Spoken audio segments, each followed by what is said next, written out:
So keep it here. In the meantime, Senate Republicans are pushing a less expensive alternative to the president's economic stimulus package. Their plan includes a payroll tax cut and spending on projects aimed at creating jobs. Republican Senator Lindsey Graham of South Carolina wants to get the economy moving as much as anyone. He says the GOP plan would cost less but actually do more to stimulate the economy. He's here to explain why. From the from the Capitol building, Senator Graham, welcome. Thank you for having me, John. Some of the key proponents of what you're pushing. First of all, is this separate from the plan that's being discussed right now by the plan being pushed forward by Senator Ben Nelson of Nebraska and your fellow Republican Susan Collins of Maine? Yes, this is about $415 billion of spending. It has money for unemployment benefits, extension of food stamp program. It has corporate tax rate cuts for a year. Cuts the payroll tax in half for a year, allows small businesses tax breaks. It is a good balance of tax cuts and spending. It's half the size of the Senate Democratic bill. It will do more in terms of creating jobs. I don't know where Susan Collins and Ben Nelson, what they're going to come out with, but I can tell the American people this. This process stinks. We're in different camps. Nobody's talking to each other. You got 12 Democratic senators and 5 Republican senators trying to save $100 billion.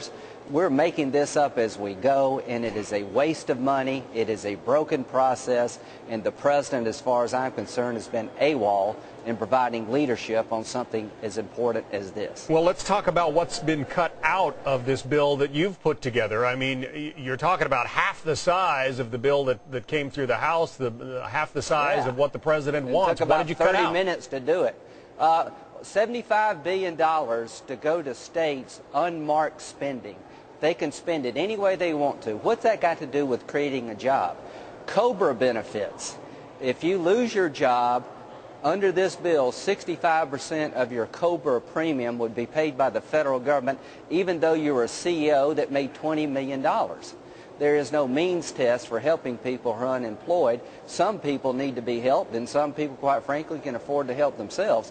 This is a monstrosity of a bill, but the process is what I'm talking about, John. Not one Republican voted for the House version because they had absolutely no input.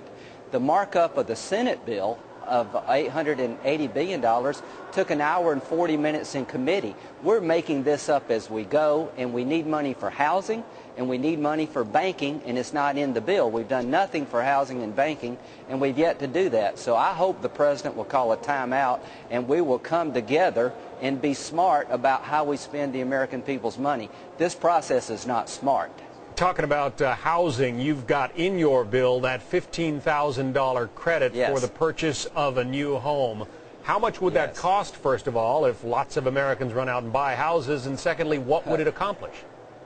It would be $20 billion, and it would, I think, reduce excess inventory. The one reason that housing prices are so low now is because we have a lot of houses on the market that are not moving. In the 1970s, we gave a $2,000 refundable tax credit to go toward a down payment if you bought a house. In inflationary terms, it would be $15,000 today. It's the Isaacson Amendment. I think it will do more to clear excess inventory than anything else in the bill.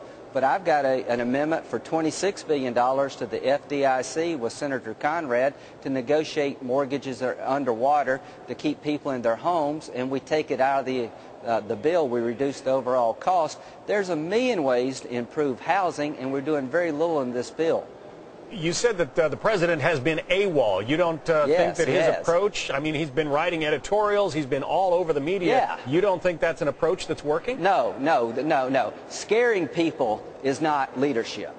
Writing an editorial that if you don't pass this bad bill, we're going to have disaster. We've had enough presidents trying to scare people to make bad decisions. So I like President Obama, but he is not leading. Having lunch is not leading. Getting people in a room like Ronald Reagan and Tip O'Neill did to solve Social Security has not happened here. And doing TV interviews is not leading.